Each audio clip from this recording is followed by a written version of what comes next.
வணக்கம் and welcome to cinema matrix. இந்த வீடியோவில் எதை பற்றி பார்க்க போகிறோம் அப்படின்னா, விஜய் சேதுபதி சார் இன்றைக்கி ஷோட ஸ்டார்டிங்லேயே விக்ரமை எழுப்பி வந்து பார்த்தீங்கன்னா ஒரு விஷயத்தை வந்து சொல்லியிருப்பாரு. ஸோ எல்லாருக்கும் வந்து விக்ரம் என்ன பண்ணார் அப்படின்ற மாதிரி ஒரு டவுட் இருக்கும். ஸோ அதுக்கான கிளாரிட்டி தான் இந்த வீடியோவில் உங்களுக்கு கிடைக்க போகுது. அதை பற்றி டீட்டெயிலாக பார்க்கறதுக்கு முன்னாடி நம்மளோட சேனலை நீங்கள் சப்ஸ்கிரைப் பண்ண அப்படின்னா சப்ஸ்கிரைப் பண்ணி சப்போர்ட் பண்ணுங்கள். ஸோ விக்ரமை எதுக்கு அவர் தனியாக கூப்பிட்டு விசாரிச்சாருன்னு பார்த்தீங்க அப்படின்னா, விக்ரமை கூப்பிட்டு நல்லா இருக்கீங்களா, ஆர் யூ ஃபைன் அப்படின்ற மாதிரி கேட்டிருப்பார். விக்ரமும் yes I am all right அப்படின்ற மாதிரி சொல்லியிருப்பார். அதுக்கப்புறம் விஜய் சேதுபதி சார் வந்து பார்த்தீங்க அப்படின்னா, சின்ன விஷயம் தான், நீங்கள் வந்து ரொம்ப எமோஷனல் ஆக தேவையில்ல. ஸோ சின்ன விஷயம் தான், உங்களை நீங்கள் ஹேண்டில் பண்ண தெரியும். So don't worry about it அப்படின்ற மாதிரி சொல்லியிருப்பாங்க.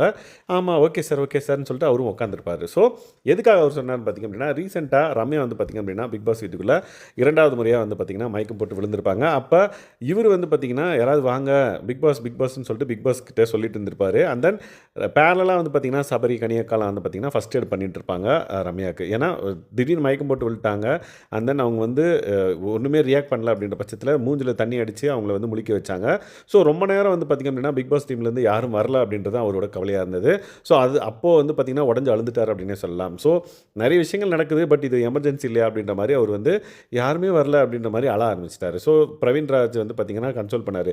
They will take care bro, நீங்கள் கவலைப்படாதீங்க அப்படின்ற மாதிரி அப்பயே வந்து சொல்லியிருந்திருப்பார். கொஞ்ச நேரம் கழித்து அவர் அழுது முடிஞ்சதுக்கப்புறம் எப்ஜெக்டிவும் சொல்லியிருப்பார்.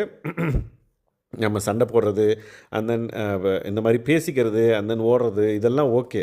பட் மயக்கம் போட்டு விழுந்துட்டாங்க, பேச்சு மூச்சு இல்லாமல் இருக்காங்கன்னா அது ஒரு எமர்ஜென்சி இல்லை, அது டக்குன்னு ரியாக்ட் பண்ணோம்ல அப்படின்ற மாதிரி அவர் வந்து சொல்லியிருப்பார். அதுக்கு எஃப்ஜே வந்து பார்த்திங்கன்னா 24 ஹவர்ஸ் வாட்ச் பண்ணிட்டு தான் இருக்காங்க. கொஞ்சம் வரத்துக்கு நேரம் ஆயிருக்கலாம் அப்படின்ற மாதிரி அவங்க சொல்கிறாங்க. அதுக்கப்புறம் ஆக்சுவலாக என்ன நடக்கும்னா ஸ்டோர் ரூமுக்கு வந்து கூட்டுவாங்க அப்படின்ற மாதிரி சொல்லியிருப்பார் பிக் பாஸ். ஸோ இந்த மாதிரி நிறைய விஷயங்கள் பிக் பாஸ் வீட்டுக்குள்ளே நடக்குது. அதை அக்னாலஜ் பண்ணுறது தான் வந்து ஹோஸ்ட்டோட வேலை அப்படின்ற பட்சத்தில் விஜய் சேதுபதி சார் வந்து இதுக்கு வந்து அக்னாலஜ் பண்ணியிருக்காரு. நீங்கள் வந்து வருத்தப்பட தேவையில்லை, ஒரு சின்ன விஷயம் தான், நீங்கள் வந்து உங்களை ஹேண்டில் பண்ண உங்களுக்கு தெரியும் அப்படின்ற மாதிரி ஒரு ஹிண்ட்டை கொடுத்து இனிமேல் அந்த மாதிரி சிச்சுவேஷனுக்கு ரியாக்ட் பண்ண தேவையில்லை அப்படின்ற மாதிரி மறைமுகமாக அவருக்கு வந்து சொல்லப்பட்டது. எஸ். ஸோ இந்த மாதிரியான பிக் பாஸ் அப்டேட்ஸ்க்கு நம்மளோட சேனலை சப்ஸ்கிரைப் பண்ணாமல் சப்ஸ்கிரைப் பண்ணி சப்போர்ட் பண்ணுங்கள். தேங்க்ஸ் கைஸ், பாய்.